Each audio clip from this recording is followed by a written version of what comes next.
Buenos días a todos. Hoy es el tercer día del año nuevo del dragón, aquí en República de China, Taiwán. Y bueno, pues es tiempo de vacaciones, con lo cual se puede hacer un vídeo. Y hoy quiero hablar del último libro que he leído.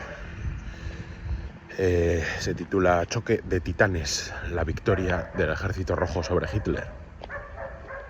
Escrito por los historiadores estadounidenses David M. Glantz y Jonathan M. House, y editada en España por Despertaferro Ediciones, que es una de las más destacadas editoriales y revistas de historia militar en el mundo hispánico. Bueno, pues David M. Glantz, sobre todo, pero también Jonathan M. House, pues llevan toda una vida dedicada a estudiar la experiencia del Ejército Rojo durante la Segunda Guerra Mundial. Y en el año 1995, publicaron la primera edición de este libro en inglés. Lo que pasa que en estos últimos años pues se han desclasificado bastantes archivos rusos de la época de la guerra, con lo cual han tenido que corregir algunas de sus conclusiones y también ampliar bastante la primera edición del libro. Bueno, el caso es que la edición que tenemos en español disponible ya es esta edición ampliada y nos dan una visión de la guerra que hasta ahora no teníamos, que era la perspectiva soviética de la Segunda Guerra Mundial, obviamente en el frente oriental. Y es un libro muy necesario, sobre todo para personas que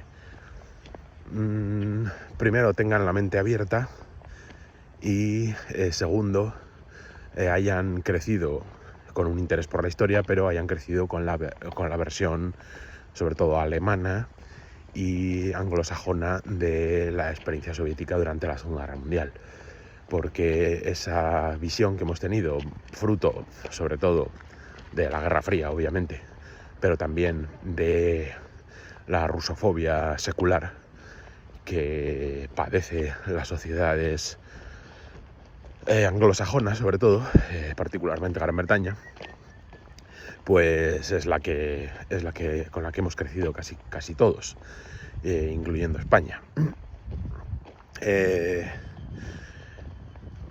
Es un libro muy voluminoso y básicamente es una historia puramente militar, de las operaciones militares, aunque se detienen, por supuesto, los historiadores en el estudio de cómo estaba formado el Ejército Rojo antes de la guerra, cuáles eran las tácticas que utilizaban, cuál era la filosofía, por decirlo así, operacional y estratégica del Ejército Rojo, cuáles eran los problemas que plagaban al Ejército Rojo justo antes de la invasión alemana, y a partir de ahí pues dividen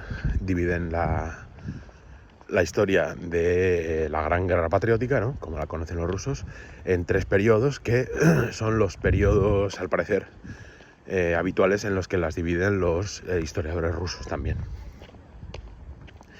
Un primer periodo, que es el de la Operación Barbarroja, en el que Alemania lleva la iniciativa y sus ejércitos llegan hasta las puertas de Moscú, de Leningrado. En la primera campaña, ¿no?, la de 1941. En una segunda campaña, después del invierno, los alemanes, que tienen las líneas de comunicación muy extendidas, solo hacen una ofensiva en la parte sur para hacerse con los pozos petrolíferos del Cáucaso. Como saben ustedes, esa operación es un poco confusa, a pesar de que avanzan y llegan a uno de los pozos petrolíferos. Sin embargo, Hitler ordena que una segunda parte de esa ofensiva se lleve hacia la ciudad de Stalingrado, en ese meandro gigantesco del río Volga, y exige tomar Stalingrado. Ahí la cosa se empantana, como saben ustedes, y los rusos aguantan en la ciudad durante todo el invierno hasta que... durante todo el otoño y parte del invierno, hasta que en mediados de enero se lanza la llamada trampa de Stalingrado, que es esas pinzas gigantescas que rodean al sexto ejército de Paulus y lo hacen rendirse. Ese es el primer revés de los alemanes, en primer revés importante en la guerra, y da paso al segundo periodo, que es el del invierno de 1942 hasta los primeros meses de 1943.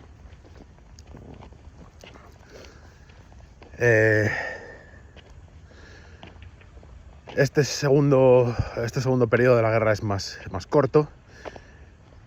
Se inicia animados, por supuesto, por el éxito de Stalingrado, pues los ejércitos soviéticos intentan una contraofensiva general, sobre todo contra el grupo central de los ejércitos alemanes, que estaban en torno al eje Minsk, Smolensk-Moscú, y también en la zona norte, en torno a Leningrado, en la zona del Báltico. Esta contraofensiva va a ser un fracaso,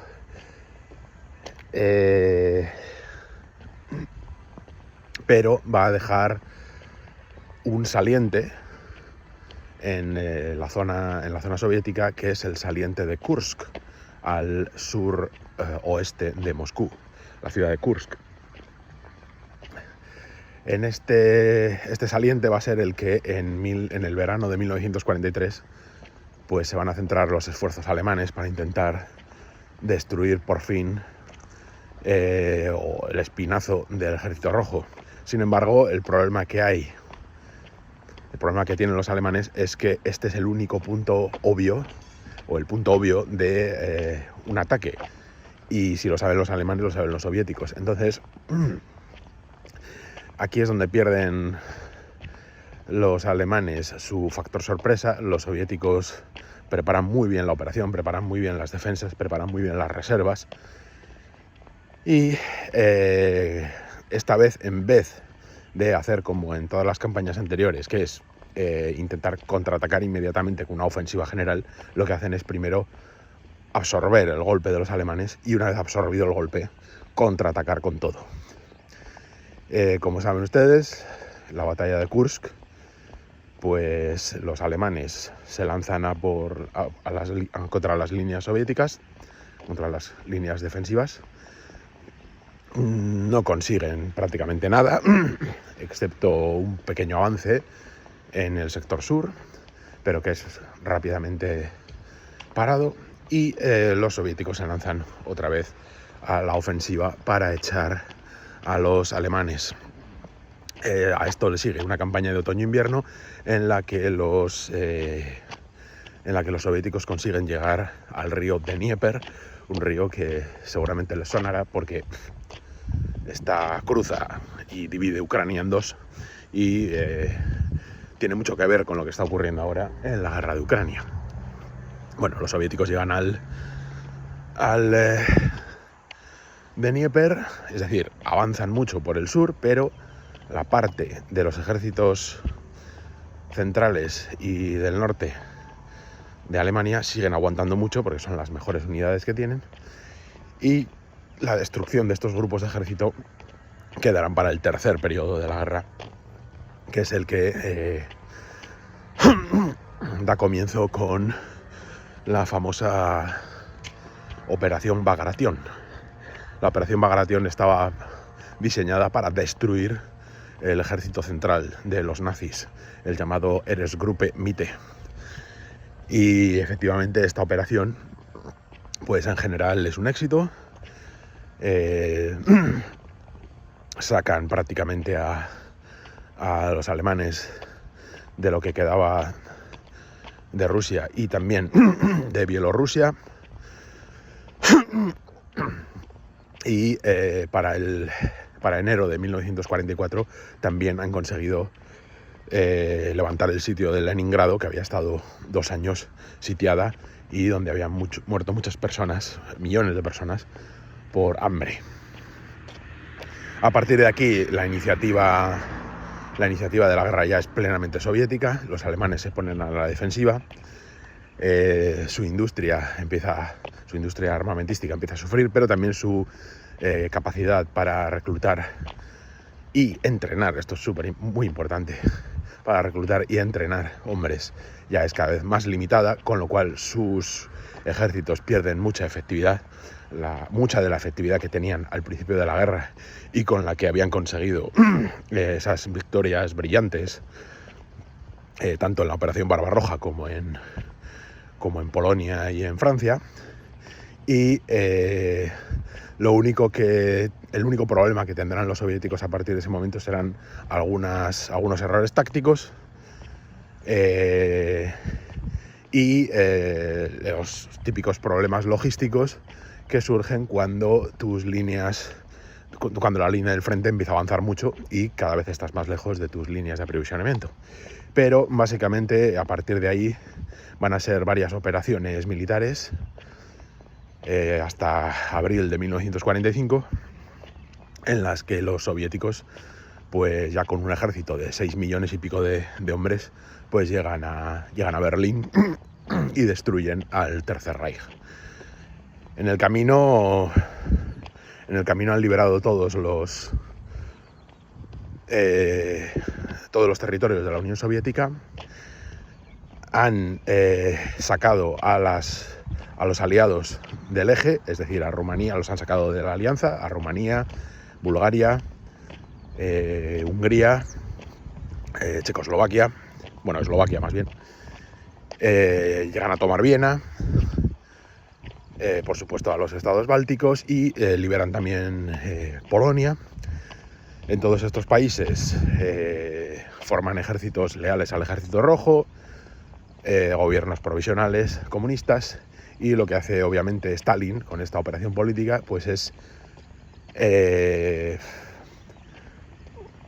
expandir, digamos, el frente lo más lejos posible de la Unión Soviética, y a partir de ahí toda la obsesión seguramente del Estado soviético hasta su caída en 1991 es la de que no se vuelva a repetir la experiencia de la invasión alemana, porque se deja en el camino más de 25 millones de muertos civiles y militares de la Unión Soviética. Fue un varapalo impresionante desde el punto de vista demográfico, y la destrucción fue terrible.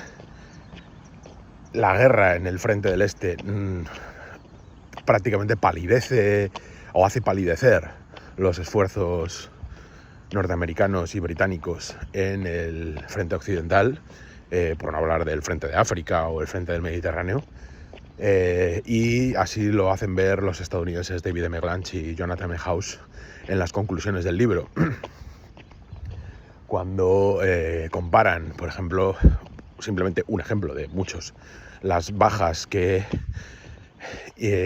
infringieron los británicos a los alemanes en el Alamein, en la famosa batalla del Alamein, con las bajas que infringieron los soviéticos en el mismo momento en la campaña de Stalingrado. Es decir, más del triple o casi el cuádruple de bajas que infringieron los soviéticos a los alemanes en comparación con los británicos en el Alamein, y así durante toda la guerra. Es decir, el esfuerzo soviético fue impresionante y la contribución a la destrucción de los ejércitos alemanes fue el triple en el lado soviético que en el lado angloamericano. Y esto, y aquí no se trata de ser ni prosoviético ni prorruso, simplemente tener en cuenta que en los últimos años, pues sobre todo desde la clase política europea y estadounidense, y también obviamente de sus correas de transmisión periodísticas, pues casi se nos da a entender que la Segunda Guerra Mundial la ganaron solos los americanos y los británicos. Y los rusos pues no aparecen por allí, casi nada, ¿no? Ahí están las conmemoraciones del día D, ya no se invita a Rusia. Ahí están las películas, comentarios que se hacen en esas películas, donde nunca se habla de los rusos. Por ejemplo, en la famosa Salvar al soldado Ryan no se menciona a la Unión Soviética ni al Frente del Este para nada. Y entonces ahí se deja al espectador creer que después de los eventos de Salvar al soldado Ryan, pues el ejército americano habría seguido hasta Berlín y había destruido al Reich. Obviamente eso no ocurrió así. Y de hecho estuvieron a punto de perder una buena parte de sus activos en la batalla de las Ardenas, como saben ustedes. Y en fin, por eso es necesario este libro, para poner las cosas en sus justos quicios. Otra de las cosas importantes de este libro es echar por tierra algunas de las interpretaciones alemanas, sobre todo, y que fueron aceptadas por los angloamericanos, sobre cómo luchaba el Ejército Rojo. Entonces se decía, bueno, siempre estaban en superioridad numérica, utilizaban tácticas de mareas humanas, es decir, venga, vamos a enviar ahí a 200.000 tíos contra el frente y solo por la superioridad numérica pues ya los aplastamos, a pesar de que mueren muchos rusos de por medio, ¿no? Ese tipo de cosas. También la torpeza de los mandos, la robotización de los oficiales, suboficiales y de los soldados. Es decir, prácticamente sin decirlo, se estaba dando por bueno pues la valoración que hacía Hitler de los eslavos en su Mein Kampf, ¿no? Son infrahombres.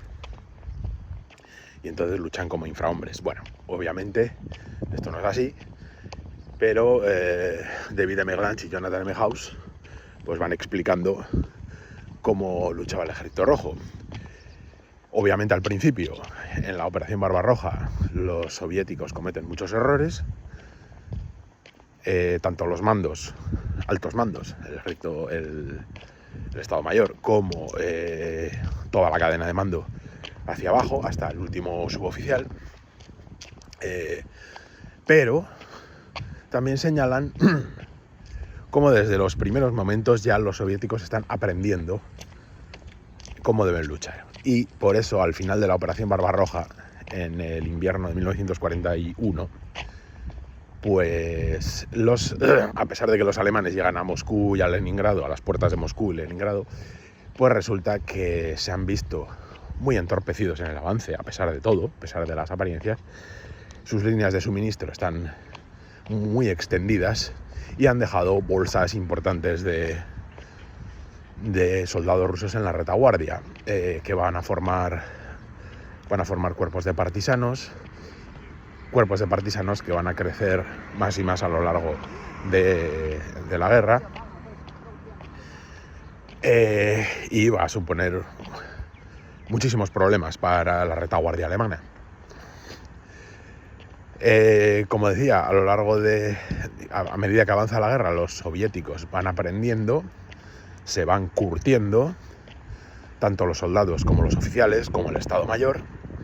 También Stalin, cada vez, si al principio de la guerra tiene un control más férreo sobre todas las operaciones, a medida que va avanzando la guerra va dejando más estas operaciones al criterio de sus generales. Y a pesar de que estos generales durante toda la guerra van a seguir cometiendo algunos errores, estos errores, esto es muy importante, van a ser cada vez más de tipo táctico, cosa que es normal en cualquier guerra y en cualquier ejército, y van a dejar de ser estratégicos, que esos son los importantes, estratégicos y operacionales. Es decir, un error estratégico u operacional puede ser mortal, un error táctico no. Y también David M. Glanch y Jonathan M. House ponen el acento en el hecho de que no es que los soviéticos aprendiesen y copiasen de la Blitzkrieg, de la guerra relámpago alemana, para realizar después sus propias campañas, sino que más bien lo que van a empezar a hacer es recuperar su doctrina de ataques en profundidad, doctrina que habían ido desarrollando pues durante los años 30, pero que no habían aplicado bien al principio de la Operación Barbarroja, y cuando efectivamente el ejército rojo se curte y el Estado Mayor pues ya tiene un mejor control sobre las comunicaciones, sobre la coordinación entre diferentes cuerpos de ejército, fusileros, cuerpos blindados, etcétera, etcétera, aviación, por supuesto, pues consiguen poner en marcha esa doctrina que ellos mismos habían desarrollado en los años 30. Y por último, otro de los puntos importantes de este libro es la contribución del programa de préstamo y arriendo de Estados Unidos a la Unión Soviética. Si escuchan al coronel MacGregor, ¿no? Que comenta mucho la guerra de Ucrania en el lado estadounidense, ¿no? Pues el coronel MacGregor llega a decir que Estados Unidos derrotó él solo a Alemania porque los soviéticos no hubiesen podido derrotar a Alemania sin la tremenda ayuda norteamericana, ¿no? Del programa préstamo y arriendo. Bueno, esto obviamente es una exageración, esto no es así. El coronel MacGregor pues es muy patriota, ¿no? y se le va la pinza.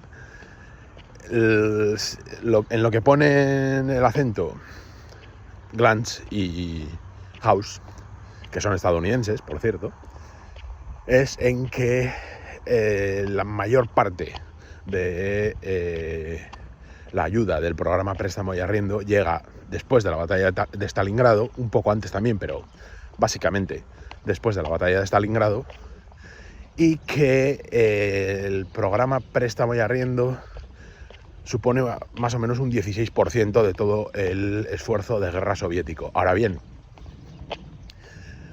uno de los elementos clave de la victoria rápida, relativamente rápida, del Ejército Rojo una vez que se pone a la ofensiva es la de los camiones para la logística. Es decir, uno de los grandes problemas que había tenido el Ejército Rojo durante toda la fase inicial de la guerra era la logística. No tenían camiones suficientes para estos suministros, y estos camiones van a ser proporcionados por el programa préstamo y arriendo, y van a ser muy importantes cuando el Ejército Rojo inicie todas las grandes ofensivas, sobre todo a partir de la Operación Bagration, cuando ya se van internando en Europa Oriental. Eso sí fue muy importante. Pero David M. Glantz y Jonathan M. House señalan que la producción industrial soviética, incluso con la merma y la destrucción que sufren durante la Operación Barbarroja en 1941, pues pronto supera a la producción industrial alemana, al esfuerzo de guerra alemán, y de hecho nunca es superado por los alemanes durante toda la guerra. Es decir, que el esfuerzo industrial soviético fue importantísimo y fue la clave, en definitiva, de la victoria del Ejército Rojo. Entonces, pues aquí hay que, digamos, poner las medallas a quien corresponde. Efectivamente, el programa préstamo y arriendo no fue una bagatela, como decían los soviéticos durante la Guerra Fría, pero tampoco fue, ni mucho menos, la victoria definitiva de los americanos, digamos, por un proxy del ejército alemán. Y bueno, básicamente estas son las ideas principales de este libro. excelente. Decir nada más que algunos pasajes pueden ser un poco rocosos, un poco repetitivos, porque tienen que andar citando a todos los cuerpos de ejército que van a hacer realizar esta acción, esta otra, y a veces parece una rapsodia de cuerpos de ejército y entonces la lectura se vuelve un poco pesada.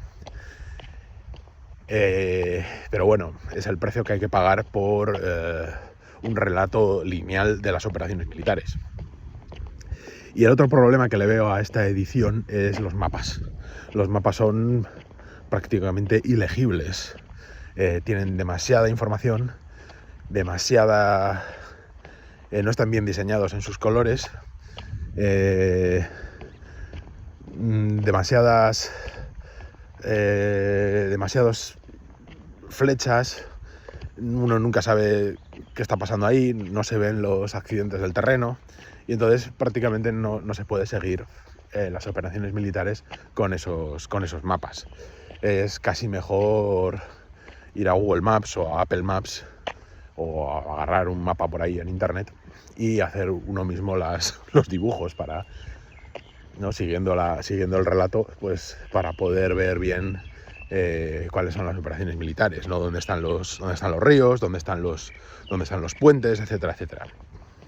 Pero bueno, en cualquier caso, pues es una obra muy importante, una obra espectacular, en cierto modo, y hasta cierto punto ilumina bastante lo que está ocurriendo en Ucrania, sobre todo desde el punto de vista propagandístico, porque lo que se está diciendo del ejército ruso por parte de los medios de comunicación tradicionales occidentales es prácticamente lo que se decía del ejército rojo durante la Guerra Fría por parte de los angloamericanos y también de los alemanes que escribían la historia de su derrota y de los propios generales nazis que habían sobrevivido y que escribían sus memorias. Es prácticamente lo mismo lo que se está diciendo de los rusos y seguramente por eso no se entiende cómo es que Rusia está ganando esta guerra. Yo creo que es precisamente por esto, ¿no? Entonces, como decía, hasta cierto punto este libro ilumina también la guerra de Ucrania, aunque hay que tener en cuenta obviamente todos los avances tecnológicos que ha habido en estos últimos 80 años, incluso en estos últimos 15, con los drones que han sido decisivos precisamente para que esta guerra no se parezca demasiado a la Segunda Guerra Mundial, porque como pueden ustedes comprobar, pues no ha habido grandes ofensivas. ¿Por qué? Pues porque ya no se puede engañar tan fácil al enemigo con los drones de reconocimiento y con el sistema de reconocimiento por satélite. Es decir, en cuanto hay una concentración de tropas en algún sitio, pues el enemigo enseguida lo sabe y pone las medidas para que no haya una brecha grande como ocurría en el frente del este en la Segunda Guerra Mundial, y también pues que esas grandes ofensivas en las que en una semana se recorrían igual 300 kilómetros, pues causaban muchísimas bajas, miles y miles de bajas en los dos ejércitos, tanto en el atacante como en el defensor. Y esas son unas cifras que seguramente nuestras sociedades actuales no están preparadas para aceptar. Y por eso ambos bandos en esta guerra de Ucrania pues apenas han lanzado ofensivas de este tipo. Las que sí los han lanzado han sido los ucranianos, tanto en Kharkov como en Zaporozhye, y lo que ha resultado es efectivamente en miles de bajas. Solamente se calcula que en la famosa contraofensiva del verano del año pasado en Zaporozhye, pues los ucranianos se dejaron 100.000 hombres entre muertos y heridos. 100.000 hombres, que se dice pronto. Y esto lo dicen los propios ucranianos, quiere decir que aquí ya esto no es propaganda prorrusa. Entonces, pero aún así esto también nos da la medida de la magnitud de una guerra y de la otra. O sea, la Segunda Guerra Mundial en el frente del Este, los soldados se contaban por millones, las bajas en una sola campaña se contaban por cientos de miles de hombres, y lo mismo pues el número de tanques, de piezas de artillería, de aviones, etcétera, etcétera. Es decir, en esta guerra de Ucrania no se pasa de los cientos de miles. Como decíamos, en la Segunda Guerra Mundial en el frente del Este estamos siempre hablando de magnitudes de millones de soldados, con lo cual pues en ese punto no hay comparación posible. Pero bueno, quizás algún día se pueda hacer un vídeo o un artículo comparando una guerra con la otra, que se puede equiparar y que no se puede equiparar. Pues nada, como decía, les recomiendo este libro, que lo pueden encontrar en Despertaferro Ediciones. Choque de Titanes, la victoria del Ejército Rojo sobre Hitler, de David M. Glanch y Jonathan M. House. Y les dejo con el paisaje del río Anon en este tercer día del Año Nuevo del Dragón.